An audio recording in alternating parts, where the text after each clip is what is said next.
Hi everybody, this is Ed Duclos, Tech Content Coach, South Windsor School District.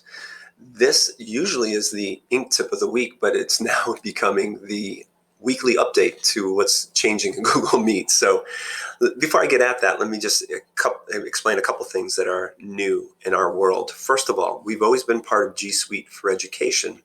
Well, we have now joined the Enterprise group. So that is the next step up. That is a paid for version of Google G Suite. And it also includes all the new features of Google Meet and some others that I'll be making sure you're aware of starting next week.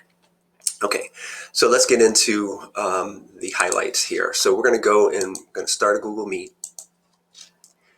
And one thing that we are learning is the fact that when you have something new from Google, it is a slow rollout. And the sort of slow rollout means that not everybody inside the domain gets it at the same time. So I know it caused a little frustration, and for me as well. All right, so now let's take a look at where we're at. A couple things that you're probably already aware of is that right here we have host controls. Now, they are put in here specifically during the meeting, so you can switch these at any time, controlling who gets access, who can share their screen, and whether they can do chat messages. So you might, during a class session, just be able to say, all right, you're just listening to me now, and you go in here and you turn off certain controls. So that's one thing that you might want to consider. The other thing that is new now is first, when you come up here and you go to settings, you're going to notice that there's a noise cancellation. So it filters out sound that isn't speech, which is nice to keep that on. And when you change it once, it stays throughout. So that's a good positive. Now I'm going to have to switch over to my personal account to show you the next one that's coming out. So here I've started a Meet in my personal account.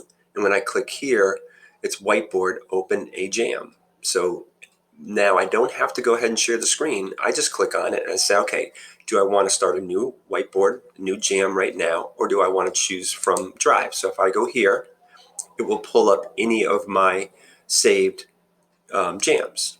The other thing I can do here is just go here instead and say start a new whiteboard. And it'll pull it up right here. Now, if you're not familiar with Jamboard, what Jamboard does is it's just like it's a whiteboard, but with a Google Doc aspect to it. Okay, so all the sharing rights. I can come in here, I can open this up, I can change this to anyone with a link.